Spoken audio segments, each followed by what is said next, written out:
Ayaw nila nung pinupurso sila. Ayaw nila nung bibigyan mo sila ng oras. Ang gusto lang nila is yung feelings na nararamdaman nila. So, this is the fucking ultimate hack. Yan. What's up mga ropa? Mainit na umaga sa ating lahat. Ito po ang yung lingkod, Suplado Moto. Okay, meron akong papapanood sa inyo na tinagnang isa sa mga ropa natin. Isang mabilisan lang bago tayo pumunta sa ating pupuntahan. Lakasan natin yung volume para marinig nyo. Eto. Sasabihin ko sa inyo yung secret ng dagdag pogi points sa first date. As in, ultimate hack to, na kahit hindi ka ganun kagwapuhan o ganun kayaman, tataas yung chance mo na makasecure ng second date. And it is the combo of doing acts of service plus remembering the little things. Yun. Kami kasi mga girls, pag first date, we tend to observe lang eh. Hindi agad namin sasabihin kung ano yung mga dapat mong gawin or ano yung gusto naming marinig kasi gusto naming makita kung paano ka talaga as a person genuinely na wala ka pang cheat sheet, walang nag-guide sa'yo. So, let's start with the basic. Simple lang to. Una, pagbuksan mo siya ng pinto. Pag naglalakad kayo, make sure na nasa safe side siya ng daan. At pangatlo, try to offer to carry her things. Kahit ang liit pa ng bag niya, mag-offer ka na ikaw na magbuhat. Pag chinakan mo yung tatlong yan, yung mukha ng babae, usual na, thank you, ganyan. Pero deep inside, plus points, ganon. So, let's proceed to intermediate level. Kapag nagkukwento siya, don't cut her off. Magkakaroon ka ng time para magkwento ng sarili mong buhay. Kahit gaano ka ka-excited na makakwentuhan siya, hayaan mong tapusin niya yung kwento niya. Let her yap and be a good listener. Okay, gets ba? Next time na yung advanced level, masyado na akong maraming na-reveal na secrets. Pero legit, it works. Okay mga ropa, narinig nyo ba? It's a ultimate hack daw yun. Totoo ba yun mga ropa? Ultimate hack ba yun? Di ba parang ang dami ng content about that? Kung ano yung mga dapat mong gawin sa date? Di ba? Ultimate hack ba yun mga ropa? O normal na ginagawa na natin yun kahit hindi pa tayo sanay makipag-date or kahit wala pa tayong alam sa date, di ba? Yung pagbubuksan mo ng pinto, yung sinasabi niya na yung babae dapat pag naglalakad kayo nasa safe side, di ba? Normal yan eh. Kumbaga, it's not an ultimate hack. Tapos sa pinakamatindi, pag-offer ka na dalhin mo yung bag niya kahit na maliit. Ito isipin niya mga ropa, todo postura ka, di ba? Kumbaga talagang on point lahat ng forma mo. Tapos dadali mo yung purse niya, yung maliit niyang bag, yung slim bag niya. Do you think maganda tignan para sa yun? Do you think yun ba talaga ang gusto ng mga kababaihan? Do you think it add points para magkaroon ka ng second date? Well, agree ako dun sa don't interrupt her while she's talking. Pwede yun. Pero yung tatlong sinasabi niya na pagbuksan mo ng pinto, mag-offer ka, dali mo yung bag niya, ilagay mo siya sa safe side pag naglalakad kayo, ano na yan eh, basic na talaga yan. So it's not an ultimate hack. Tapos yung sinasabi niya intermediate na don't interrupt women while she's talking, I don't think na ultimate hack din yun. So nakita nyo na mga ropa, pag ang babae nagbibigay ng dating advice, iba kumpara sa ating mga kalalakihan, di ba? Okay, ganito mga ropa. Saan nga uli nang gagaling ang babae? Sa emotions niya, alright? Yung sinasabi mo pagbuksan ng pinto, ilagay siya sa safe side, pag-offer ka na dali mo yung bag niya, yeah! To some women, it adds value. Pero lagi niyong tatandaan, hindi makaka-add ng value lahat ng ginagawa mo, especially listening to her.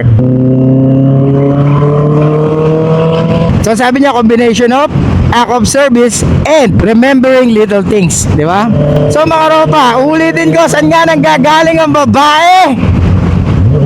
Sa feelings niya or sa emotions niya, di ba? So ibig sabihin, yung mga ginagawa mo na talagang makatuturan para sa'yo, yung alam mo na tama para sa'yo, yung alam mo na ikatutuwa ng karamihan pag ginawa mo sa kanila, bakit? May mga babae pa rin na ayaw na ng second date kahit na nagawa mo yung sinasabi niya. Ulitin ko, ang babae nanggagaling sa emotions niya at ang tanging susundin niya ay ang feelings niya, wala nang iba pa. Alright? Kahit na ginago mo ang babae, kahit na niloko mo ang babae, kahit na nag-cheat ka sa babae o nakapag-cheat ka sa babae, ang babaeng gustong gusto ka, hindi kanyang papakawalan kahit anong mangyari, ropa. Maliwanag ba? Kaya yung mga sinasabi niya na to, maybe may point pag yung babae gusto ka. However, yung sinasabi niya na pwede magkaroon ka ng second date, we don't fucking think so. Ulitin ko, magme-make sense lang to pag yung babae gusto ka. Pag yung babae, mataas ang attraction sa Europa. Dahil yung mga small things or basic things na gagawin mo sa kanya or ginagawa mo sa kanya, iba ang impact nun sa kanya, Europa. Kaya, yung ganitong advice, pwede naman kung gusto ka. However, most of women, hindi naman agad-agad nagugustuhan ng isang lalaki. Tama ba? Pero don't get me wrong, may mga babae talaga na sa una pa lang gusto ka na. Pero ito yung mga babae na kadalasan bumababa yung interest pag pinurso mo na. Ito yung tinatawag natin lit romantic, di ba? Yes, gusto ka niya. At alam mo na gusto ka niya. At vocal siya sa'yo na gusto ka niya. However, nung pinurso mo, biglang nawala ng gana. So, lit romantic, di ba? Ayaw nila nung pinupurso sila. Ayaw nila nung bibigyan mo sila ng oras. Ang gusto lang nila is yung feelings na nararamdaman nila. Na kahit wala kang ginagawa, alam nilang gusto ka nila. Alam nila, uy, shoot, ano yun? Sabi ba yun? Nawala tuloy tayo. Uli tayo. So alam nila na gusto ka nila. At alam nila na talagang na-stimulate mo ang emotions nila. Pero hanggang dun lang yon, Ropa. Huwag mo nang diskartehan pa. Hayaan mo nang mabaliw siya kung yun lang ang gusto niya. Kasi nga pag diniskartehan mo siya, mawawala na yung mystery or yung curiosity niya sa Ropa. Gets?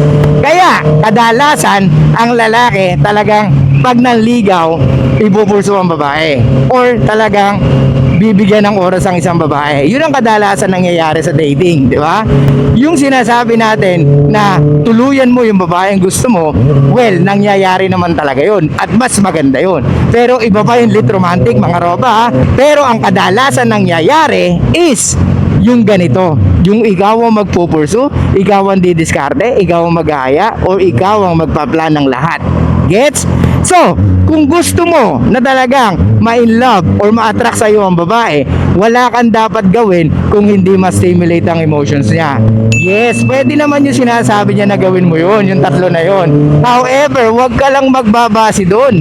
Uulitin ko, ang mga babae may sasabihin na gusto nila. Pero sa iba sila nagre-respond, Ropa. Or iba ang pinaka nagpapastimulate ng emotions nila. Hindi naman talaga yung tatlo na yun. Yeah, siguro nung napanood nila yun sa K-drama or sa mga pelikulang Pilipino, romantic ang dating nun sa kanila.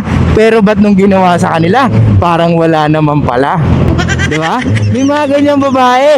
Kinikilig sila sa pelikula. Pero pag actual na, wala naman dating. Kasi nga, Kasi nga hindi nila gusto yung lalaki, Ropa. Kaya walang ultimate hack sa sinasabi niya. Ang pinaka-ultimate hack na gagawin mo, Ropa, ay mas-stimulate mo ang emotions niya. Gets? The only time na ma-stimulate mo ang emotions niya, pag alam mo kung paano i-frame ang babae, Ropa. Pag alam mo kung ano ang word mo bilang lalaki, Ropa. Pag alam mo na hindi ka dapat nag-chase, Ropa. Pag alam mo sa sarili mo na attractive ka. So, ang pinaka-ultimate hack dito is palupitin mo ang sarili mo.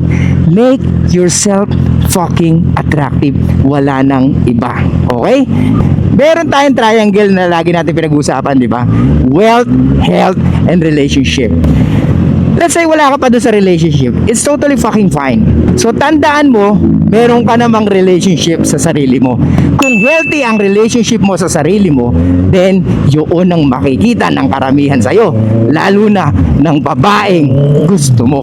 Maliwanag? Pero I know it really takes time.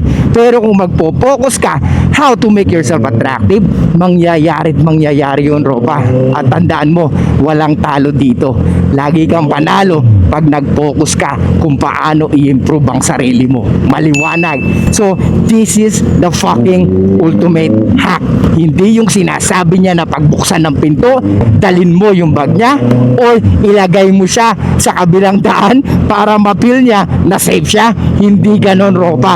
Dahil ang babae nang gagaling sa emotions niya, at yung tatlo na yun, wala naman talagang dating yun pag hindi ka niya gusto, Ropa, or pag hindi ka ganun ka-attracted, Ropa. Ropa. At eto pa, hindi ka aabot sa first date kung hindi siya attracted sa'yo, Ropa. May mga babae naman na pinipilit lang makipag-date para sa free meal, Ropa, or free hatid, or free kausap, di ba? Pero hindi ibig sabihin nun, papunta na dun yun. Naboboard lang sila kaya kinakausap ka. Kaya nga sabi ko sa inyo, lupitan nyo. Kumausap kayo ng maraming babae, Ropa. Huwag yung sayangin ang oras nyo sa social media. Kahit kay Suplado Moto, huwag yung sayangin ang oras nyo kay Suplado Moto, okay? Pag nakakuha kayo ng information dito, take action agad. Hindi yung naghihintay ka pa ng kasunod. Tignan mo kung totoo yung sinasabi ni Suplado Moto para at least ikaw mismo ang buhay na patunay na totoo ang sinasabi ko. Maliwanag? Kasi yung iba po siya, totoo ba yun? Well, paano mo masasabing totoo kung ikaw mismo hindi mo ginagawa kahit na alam mo na dapat mong gawin, Ropa? Di ba? Hindi natin malalaman kung hindi natin susubukan. Kaya nga, kung gusto mo talaga, dapat umaksyon ka na. There's no such thing as right time, Ropa. The right time is fucking now. Alright?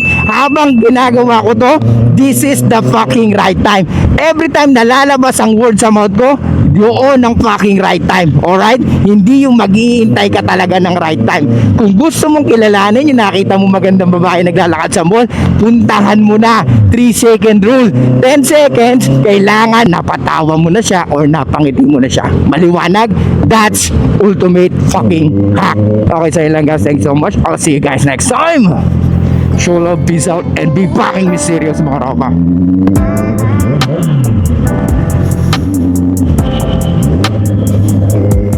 Stop recording.